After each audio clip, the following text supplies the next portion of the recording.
Kirsten, for people who aren't aware of the benefits of fermented foods, what are they missing out on by not having it in their diet frequently? Yeah, I mean, fermented foods are the original processed food.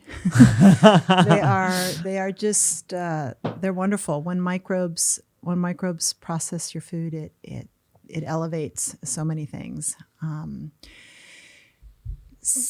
Many people actually probably eat fermented foods and don't realize it. Okay. But let's talk about the ones that they think of. So we're going to talk about mostly vegetables probably today. So I'll go down that path. Yeah, vegetables. When the vegetable becomes fermented, so many things happen. So you've got the preservation, which was really important to our ancestors. But for us today, you've got that the microbes begin to break down the carbohydrates. Mm-hmm. And so they're breaking it down such that they're digesting these carbohydrates, pre-digesting them for us. So when they hit our body, we can uptake those vitamins and minerals more. Gotcha. Which having these foods more bioavailable is amazing. Yeah. So before we even talk about probiotics, which is what they're all famous for, Yeah. we've got that the microbes make them higher in vitamins. Vitamin C goes up. Vitamin B12 is now on board. A little K gets in there somewhere, and your body can uptake it. Like who wouldn't want to put that in their diet, right? Yeah. It's almost like having like an extra digestive step, almost like an extra stomach, if you will, whereby it's breaking it down even more so it just becomes more bioavailable. So a celery or a beet, for example, that we just fermented now just becomes that extra more nutritious by just that extra step and the benefit of time. Yeah, exactly. And then the other thing, when you're talking about digestion, is digestive enzymes are coming into that into the food with it too. There's a reason I think that historically you see these pickly fermented things, with these heavy meals, because if you're eating, whatever it is, kimchi or sauerkraut or a pickle or, something super fun like the beets that we just fermented, they're going to help you digest the rest of your meal as well. Gotcha. So that's cool. Yeah.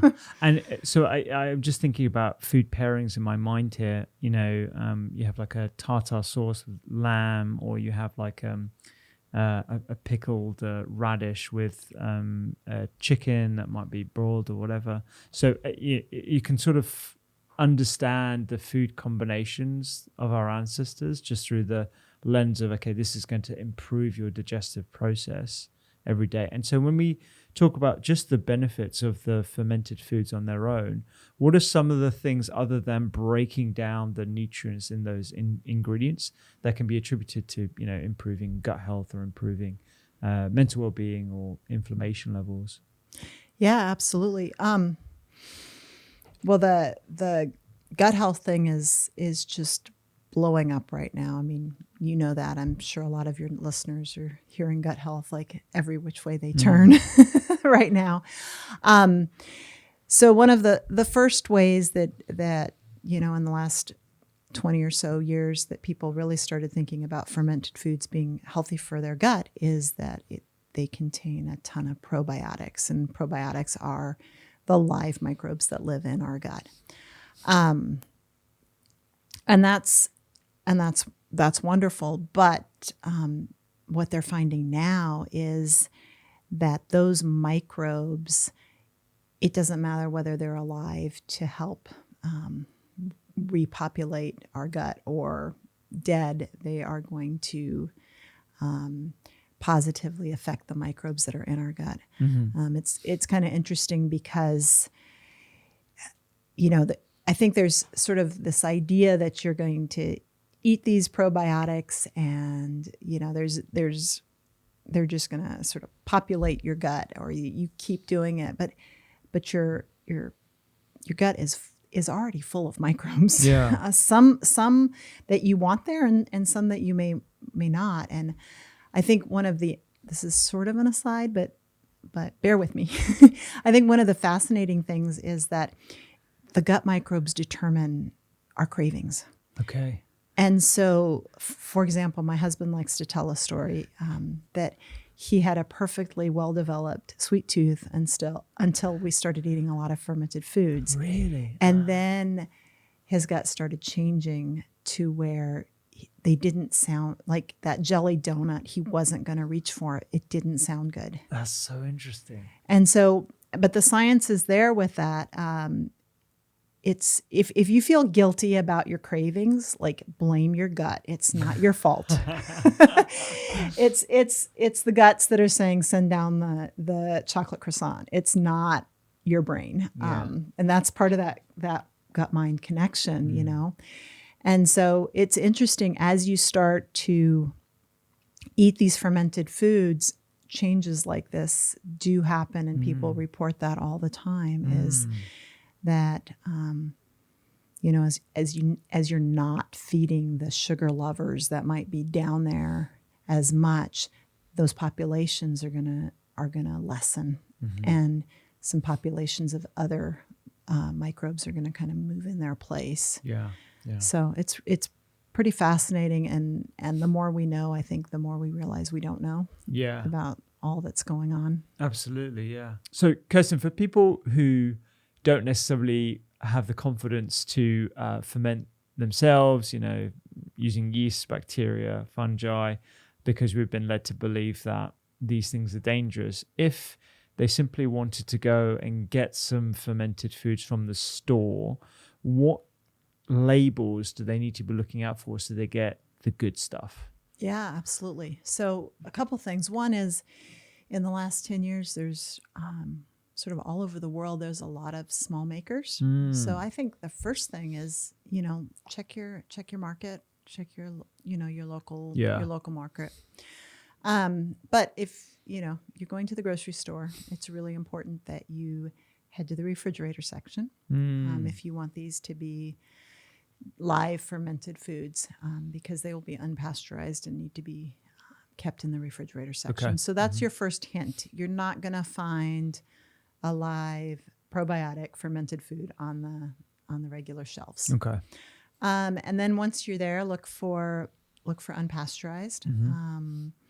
Raw might also be on the label. And then acetic acid. If it has acetic acid in it or vinegar, then it's may or may not have been fermented to become that pickle. Okay. So sometimes it might have both acetic acid and it is fermented, but the acetic acid does, you know, take out the little lactic acid bacteria. And so, yeah, that's what you want to look for. It's not tricky. And to your point, like you can eat and enjoy and get the benefits from so many fermented foods without ever having to make them yourself. But, you know, once you start making them yourself, you're not at the whim of other people's flavor cravings. Honestly, you can make your own.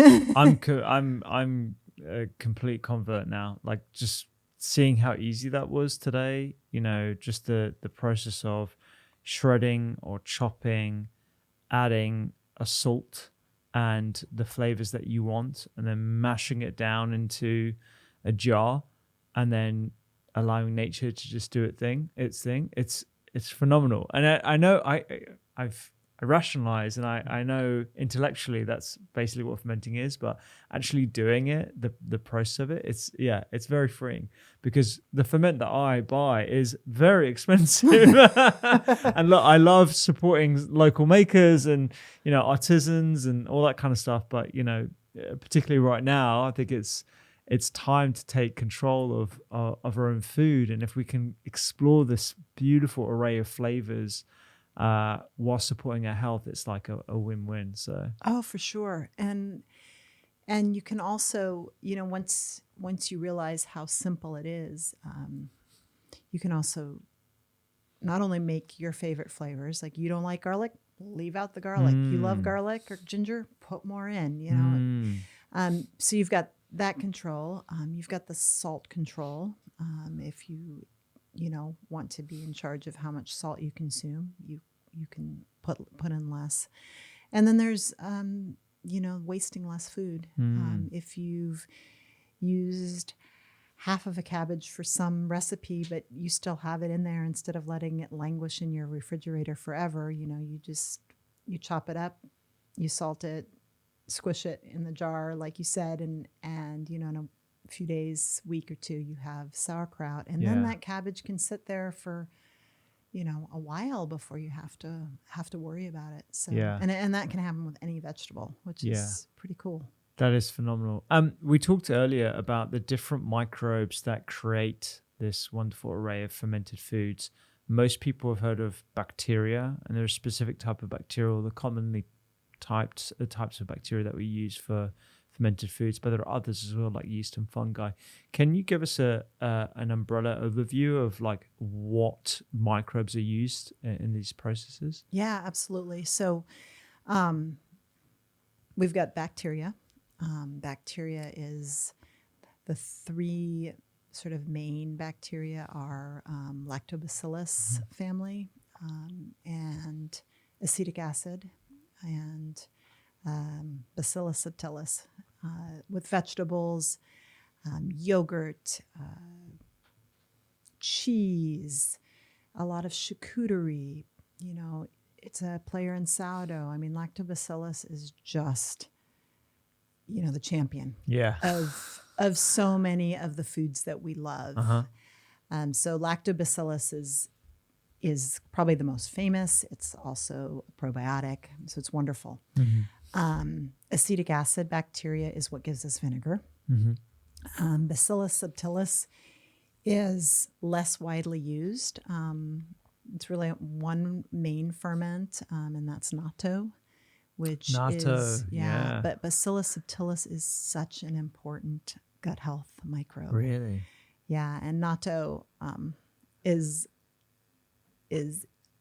I know blueberries and all these wonderful fruits are superfoods, but natto blows them all out. Really? In water. And it's the hardest one for many people to love. Yeah, it's have strong. You had it? Yeah, it's strong. It's an acquired taste for sure. And I like to think of myself as a gastronaut, but I struggled with natto. I mean, I don't actually know many places that actually sell it in the UK. But give us how would you describe it to someone who's never even come across it? Sure. Well, I mean, people affectionately or less affectionately call it snotto. So right there, if you've never heard of natto, there is a texture. It's a fermented soybean, and it the Bacillus subtilis creates a biofilm around it. In Japan, that's called the niba. It's stringy. My husband said this does not work for people, but I like to compare it to picking up a slice of pizza, and you know how that cheese just sort of really hot pizza, that mozzarella just kind of falls down the side of the pizza. People love that. People love that in this culture. That's what natto does. Gotcha. Except it's not cheese. It's a biofilm. And so that's the first hurdle, is just the texture is unusual. Gotcha. And then the second hurdle is that it's got a strong flavor. If it's a younger natto, it's an alkaline ferment. We've been talking all about the acidity and how the ferment goes to an acid level. Natto, Bacillus subtilis, takes us to a alkaline level. So you get nuttiness, you get I want to say coffee type flavors. You get flavors more like a brie or a cheese that can have. I like natto. A lot of people don't, but it's good. It can be made really interesting. Like, so I try to help people learn to eat it. And again, we talked about cravings. Like you start having it. I didn't I didn't like natto. Like my when mom, you first had it. yeah, and Okay. like for years. I have varicose veins after my pregnancies. And my mom, who was a Chinese herbalist and acupuncturist, would always say to me, "Eat natto," and I'd be like, "There is no way." And then, of course, after she passed away, and I was like doing all this research, and I'm like, "Oh my God, I got to eat natto." I feel bad that I, never ate it when she. Yeah. Anyway, and now I'm always telling people they should eat natto. Really? But so it's traditionally served, with some soy sauce and maybe a little wasabi or mustard, maybe on rice, maybe with a raw egg. But honestly, it can be mashed up and put with cocoa powder and coconut and made into energy balls, like a really nutrient dense thing. So you can hide it. Okay.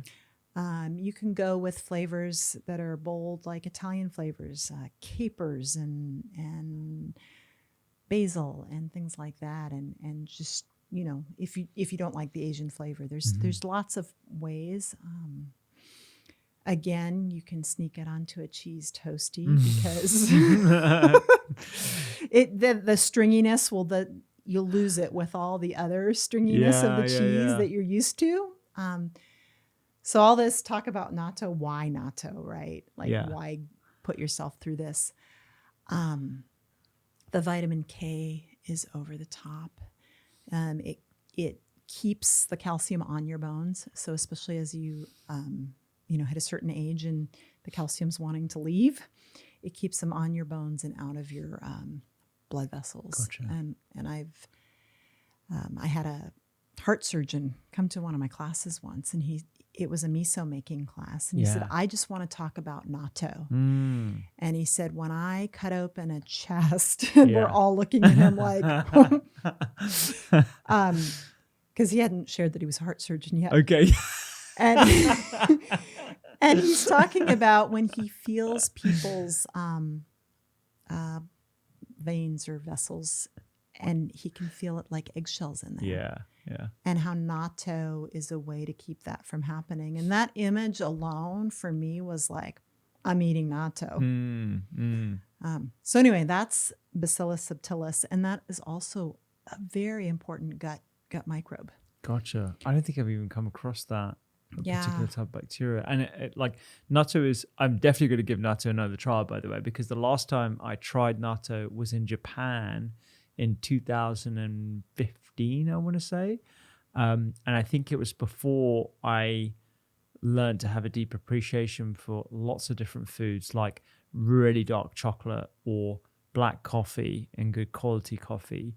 And even my taste buds would have changed with the more fermented foods I've actually included in my diet since then as well. So you've definitely convinced me to try natto, because I'm aware of those benefits, specifically for vitamin K2 and its role in calcium regulation within the body, which is why whenever I say people who supplement with vitamin D3 should also have K2 as well, because it can release a lot more calcium that can deposit into your arteries.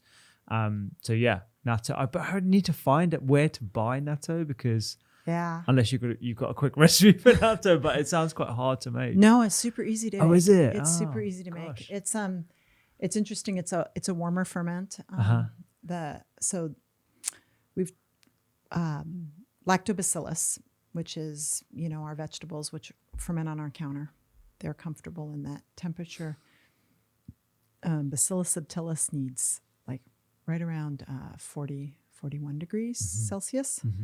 And so you actually cook your beans and you keep them warm for 20 hours and then it's done. Gotcha. Okay. You have to either inoculate them with, well, it's kind of funny, to make sure you inoculate it with the Bacillus subtilis culture, which you can buy online. Okay. Or with previously made natto, kind of like people can do with yogurt. But actually, Bacillus subtilis is so prevalent in our world, it's around all the time anyway, that often people can get natto, more of a spontaneous, wild style ferment. Gotcha. Yeah. But we have another book, Miso Tempeh Natto and Other Tasty Ferments, and so yes, you do. Yeah, I used to get that. Yeah. Well, I'll send you some natto, what to do with natto recipes. Great. Yeah. And then maybe you can find some local natto so you don't have to make it. Yeah, that'd be awesome. Yeah, and it also has, I don't know if you've come across natto kinase, but it's an enzyme, and it's been described to me as like little scrub brushes, and so it actually goes through your blood, your circulatory system, and sort of cleans things out. And so it's a pretty incredible. That's incredible amazing. Food. So anyway, that's the bacteria okay, family that's of just fermenters. the bacteria. Yeah. Okay. Right. Wow. And then we have the yeasts, and yeast. They are also sugar eaters. So yeah, I forgot to mention the bacteria eating sugar. Yeast love sugar, and yeast, they eat the sugar and create alcohol, and so that gives us all of our alcohol ferments, wine, cider, on and on and on and on, sake, whatever, and bread. It is actually the same, different strains, but it's the same type of yeast that also is raising our bread. What's the name of that yeast? Saccharomyces cerevisiae. Okay. And and with sourdough, so the thing that happened, with industrialization of bread is suddenly they were making yeasts to make this whole process go faster. Before that, bakers were all using sourdough. Gotcha. And then when they isolated the yeast, they made that proofing and that whole thing go much faster. But sourdoughs are these wonderful combination of yeast and bacteria working in tandem. And, you get a long fermented sourdough made with good grains, you're getting quite it's a very different food than the bread that you're pulling off the supermarket shelf. You've got your fiber, you've got so many of these things have been broken down. It's so much more digestible. And so you also get where these in miso or in sourdough and in these other ferments where they're working in tandem. Gotcha. And then the other is before we go into fungi, actually, I was just going to ask about, not to take us on another tangent, as I'm sure we will do. Do you think the fast-acting yeasts are responsible for people's intolerance of supermarket bread or bread in general? This idea that bread is bad for us and it doesn't provide many nutrients, because that really does seem to have taken hold over the last decade, that we should be moving away from grains in general because they're causing all these issues.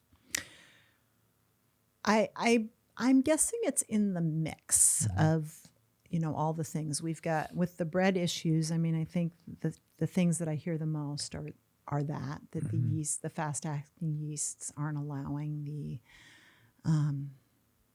all the parts of the grain to sort of break down and become the food that they can be for us. And then I think the other thing that I've heard is that the strains are so different. Yeah. So I don't know which, but the part about these fast-acting yeasts, you've got, they're being put on these highly processed grains. And so you've got all these parts and pieces that make it not what that loaf of grain that our ancestors have had, until very recently. It was really with the industrialization. I was reading something that was fascinating about how, they were marketing to the women that were working in these factories, to get this bread that's faster so that they could work 6 days a week instead of 7 or 5 days a week, so they didn't have to bake their bread. And I mean, it was just like, it was just so systematic. But that's a really big tangent. Yeah. But I have read that some people with not celiac disease or anything like that, but with slight gluten intolerances, they found in studies can take breads that are fully long, Yeah. full day sourdough fermented, because those proteins that are reactive have started to break down. Yeah. Yeah. So that's got to be in the mix. Definitely. I like that terminology used, in the mix, because it's never going to be one thing, is it? It's going to be a combination of things: the quality of the grain, what you're eating that with, the how much, i.e. what the doses of the bread that you're consuming, the state of your microbes prior to having the bread. There's just so many elements to it, but I like that terminology, in the mix. I'm going to use that. I'm going to bring us back to fungi, because I don't want to miss the fun guys. So tell us a bit about fungi and how they're used in fermentation. Yeah. So those of us that like a bloomy rind on our cheese, that's fungi, they're mold ferments, just call it like it is. Yeah. There's a lot of culinary molds that are delicious. That powder on the outside of a salami, a traditionally made salami, is also, a fungus-based ferment. One of the most interesting ones is, from Asia, is koji. It's also Aspergillus oryzae, and it is a filamentous fungus. And in the West, when people were figuring out, so we've got grain, right, full of starch and sugar. And of course, when humans have sugar, they want to make alcohol. Yeah. But you have to get to it, that starch, the microbes, the yeast that's going to ferment that into alcohol. The microbes that ferment can't get into that whole molecule of starch. It needs to be in those smaller pieces. And so enzymes. In the West, they figured out malting. And so that malting process is beginning the sprouting of that grain in order to get to those sugars. And that's how they make beer, right? Gotcha. Well, in Asia, somewhere along the way, they figured out that they could grow this mold on top of the rice, and it lays down enzymes. In order to feed itself, it lays down enzymes. So basically, you're harvesting those enzymes on that rice. Right. And it's doing that thing. Have you ever tasted amazake? Amazake?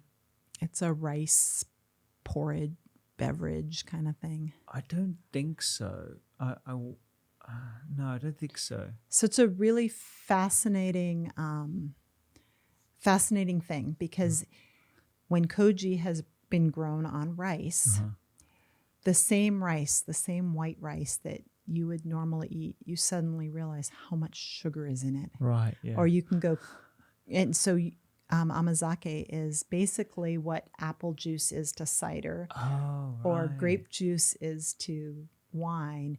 Amazake, which is sweet sake, is to sake. So they grow koji on the rice and make amazake. Okay. Which is a very, very sweet, sort of a slurry of a beverage. Gotcha. And then the yeast move in and create the alcohol. Gotcha. And so koji, though, is also used to break down, beans and proteins and fats into fatty acids. It's just this wonderful enzyme soup that opens up for fermentation.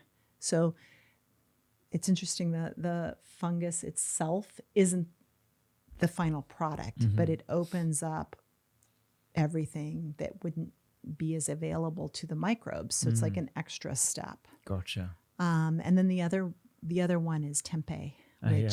I think you've had a tempeh podcast. Yeah. It was so much fun. Yeah, tempeh is awesome, and it is so wonderful and versatile. I just keep waiting for the world to embrace it. I know, to wake up to tempeh, man. I mean, I can tell why people don't like it in the first instance, because it has a real, depending on where you get it from, it can be quite funky flavored. and it has an odd smell to it, but it takes on so much flavor, whether you're using it in an Asian-based dish, a Balinese dish, an Indonesian dish, or like even Mediterranean. Like I've put it into lasagnas and bases, and it's just so full of protein and fiber, and it has those postbiotics as well. So it's like it's one of the perfect foods, I would say. You know, what one thing that I think people should try and get into their weekly diets is tempeh, and just really learn to love it. Do you have any suggestions as to how people should try and get it? Well, into you the know, diet? I will make a fun little bacon with it. Oh, right. Okay. Yeah. Yeah, you just take the tempeh and you slice it up and you leave it overnight with either shiokoji is the nice way to do it. Yeah. But you just get a little of that liquid smoke in there with it, and some shiokoji, which has got the salt and the enzymes and the smoke all work together, and then you just fry it in a pan. And it's a good way to, if you're a little nervous about it, to start it out. I've also grated it and added it, and then it becomes more of a texture of like a ground beef or something. Yes. And I think that's another approachable way. But tempeh is interesting because it's been done traditionally on soybeans, which is going to give it that extra high protein, but it can be grown on any bean. It can be grown on grains. It's a little bit trickier than, say, a vegetable ferment because you do have to incubate it. And, it came from a warm tropical environment. So what you basically have to do is create a warm tropical environment in your kitchen. Yeah. But if you ever have a chance to have fresh tempeh, all those flavors that you just described aren't there. It's like anything, that hothouse tomato versus like a real homegrown in-season tomato. Totally. It's just so different. It's phenomenally different. I remember having it for the first time, and it was like, it's got that, what you were just describing with cured meats, that sort of white powder on the outside. It's got that, and it just tasted fresh, like just really beautiful, clean, fresh. It didn't taste like aged or moldy or like a moldy cheese. It just tasted really nice, and just easy to take on flavors from other things that you're mixing it with. Yeah, and that powder, I mean, that texture you're talking about, I mean, if you, again, it's a mold, but if you think about it as, it's also, I mean, it's fungi. And so you're basically growing a mushroom around beans. Yeah. And so sometimes it's just framing it, right? Yeah, exactly. Like if you call it a culinary mold or a mold, it's like, But if you say, I'm just growing a mushroom around my beans, it's like, oh, that's kind of cool. You're getting a bonus, right? Yeah, exactly. Yeah, that's a good way of describing it. Same thing. So those are the microbes that are the workhorses. And I said this to you earlier in the kitchen, but we are here because our ancestors successfully fermented. Totally. And it's we as humans evolved with these foods that were alive. They didn't have refrigeration until very, very recently. Yeah. So microbes and all of these things were in our food, and they were, coming and going with us all the time anyway. Yeah. And so, yeah. Just a quick one. If you're enjoying this kind of content, you will love our free newsletter called Seasonal Sundays. It goes into depth on a seasonal ingredient every Sunday, and we talk about the nutritional medicine benefits, the research, and the culinary uses of an ingredient every Sunday with recipes included. You can get access to the free newsletter in the link just down below. You mentioned natto already as some of the best fermented foods for the body. Are there any others that come to mind? Really, any that you're willing to eat. I feel like I feel like start where you're at, and where you can, and I have to say, people with I'm not ever going to be the person that says these are going to cure everything. People with super compromised guts. Mm. They can't necessarily start, with any of this right away. It's a slow process. We as humans, as you know, are incredibly able to change. Like our gut microbes are changing constantly, and so it's not hopeless, if you start slowly. And that might be you can only have the sauerkraut juice at first if your gut's feeling too, unhappy. Some people can eat ferments all day long and love it and don't notice. And for other people, there is a digestive upset, Totally. And in that case, start slowly and eat it as you can. And so, yeah. Vegetables, though, I think are probably the easiest place to step in. Yeah. And, yes, chocolate has fermentation in its process and coffee does, but I don't know that those count as much. Yeah. I mean, there's certainly some other benefits that we can attribute to the definitely polyphenols and what's released by the fermentation process, but it's a different kettle of fish, I would say, compared to this. Yeah. I agree with that point, actually, about starting slow, particularly. I mean, even when I started eating more fermented foods, I had to go slow because I felt the sort of a common symptom of bloating when you're having a lot more fiber and also probiotics in your digestive system. If you're not used to it, it can be quite discomforting. So my suggestion is, and I completely agree. Starting with the brine can be a good way of introducing this new world of foods, and then just going to a teaspoon and having it with other foods and stuff, and then just sort of exploring that way and titrating the dose up is probably a good strategy. And kefir is another place that people start, because it's a gentle way to start with, incredible benefits. And you mentioned digestive upset.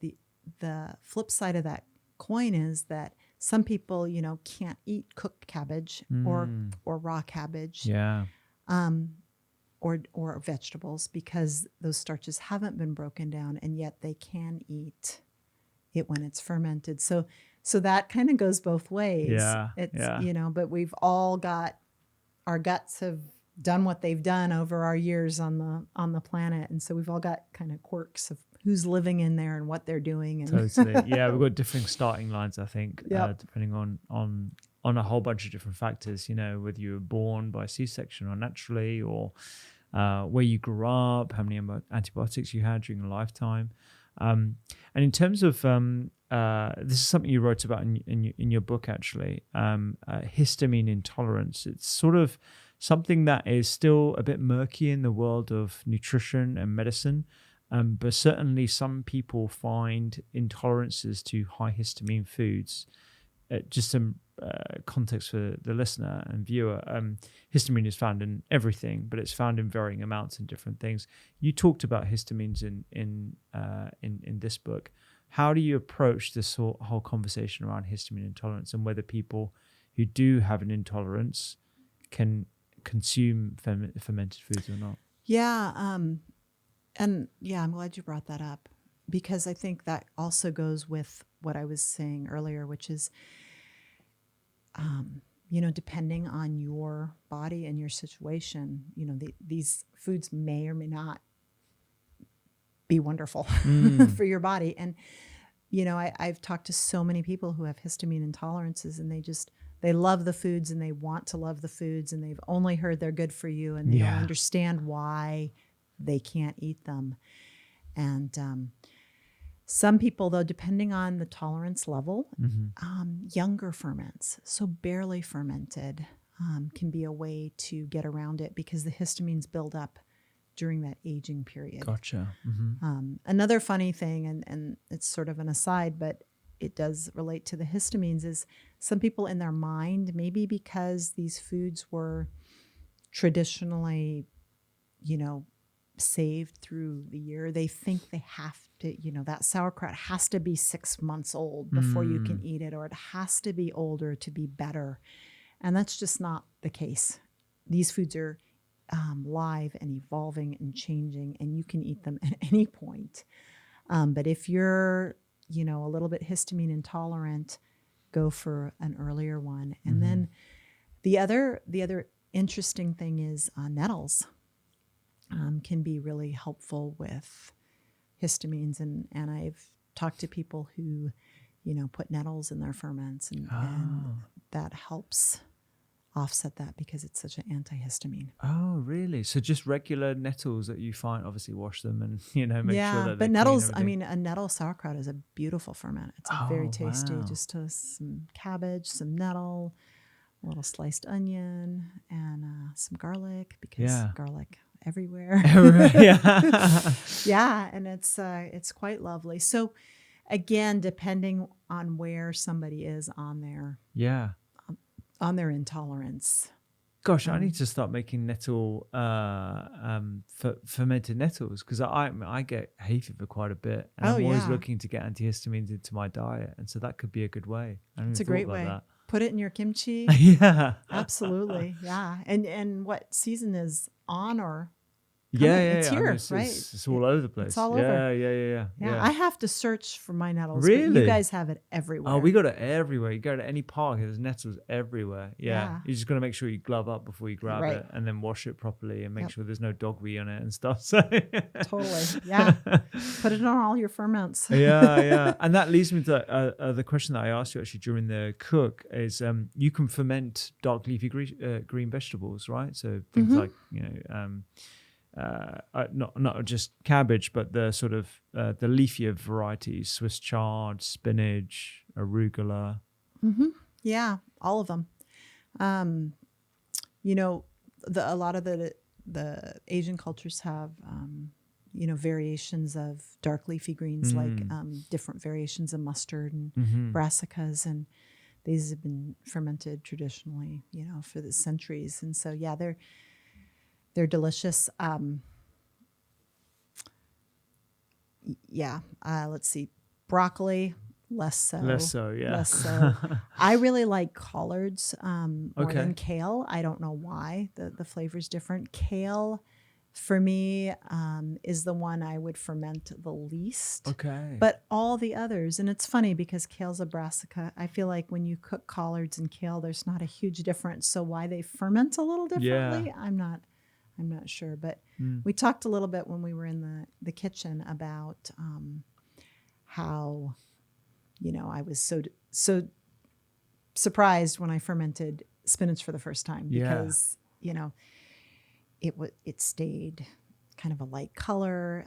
It was bright in its flavor. It didn't turn into a sludge. And so I think with anything fermentation, you've got to kind of let go of your preconceived notions of what it might do, because it's going to react very differently than cooking it. Totally, yeah. And actually what you were talking to me about with regards to salt and how that fixes the cell wall and actually makes it more rigid, is that correct? It hardens the pectin that's in the cell wall. And so that's what helps keep the crisp. And so, if you have a soft ferment, you're a fermenter out there, or you're just getting started and you have a soft ferment, it could be that it smells fine, and it's probably not quite enough salt. Yeah.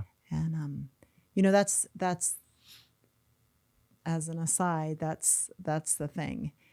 Your five, especially with vegetables, your five senses will tell you if a ferment is, a lot of people will ferment something and they're like, I don't know, I've done this thing. Here it is. I'm putting it in my fridge because I don't trust it. Yeah. And they don't have a reason not to trust it other than it's been sitting out on their counter. And so, you can smell the acidity. You can taste the acidity. You don't see anything on there. Fermented vegetable is wonderful because it doesn't have any hidden things that are wrong with it. Like if it's bad, it will let you know it's bad. It will be disgusting. It will be looking like the compost bin or moldy or slimy or all those things. Yeah. But if it smells acidic, and tastes acidic and all that, even if it's soft, that doesn't mean it's bad. Totally. If it's a little funky, we were talking a little bit about yeast earlier. If it's Yeah. a little funky, has yeasty flavors or a fizziness, it's also not bad.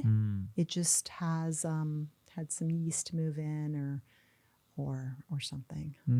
Yeah. So other microbes they all want the sugar and they will fight each other for it. Yeah. I love that. The magic of these microbes is phenomenal. And for those you've obviously got tons of recipes in the book, but if someone wanted to experiment what we did today with the two ferments of chopping everything up, shredding it, finally chopping it, and then adding salt and then mashing it down, what's the sort of what are the guidelines that you would give anyone for trying to ferment for the first time at home?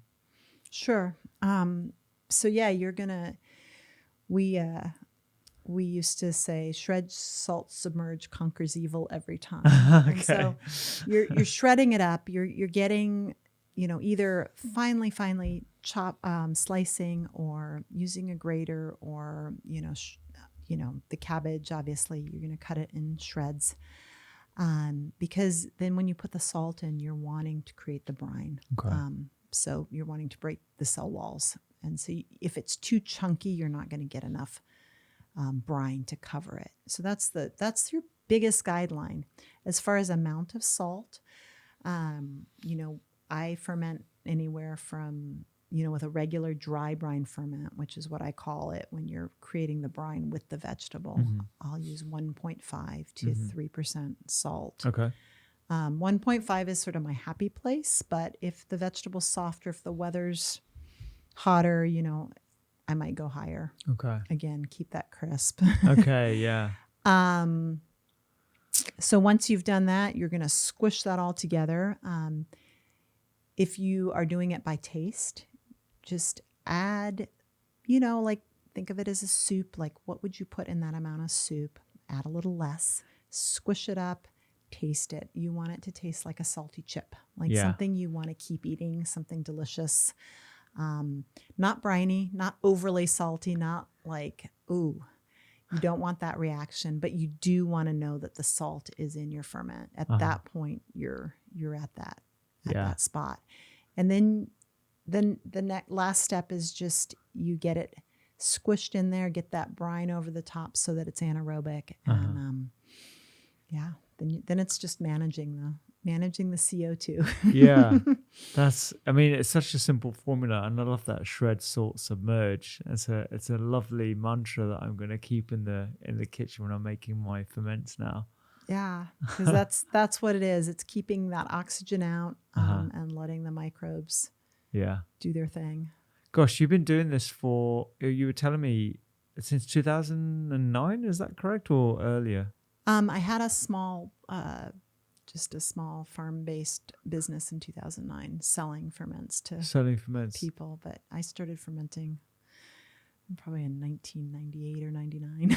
What led you to start fermenting that? Because this is way before the trend of gut health and fermented vegetables and, health food stores in every corner. And yeah, well, we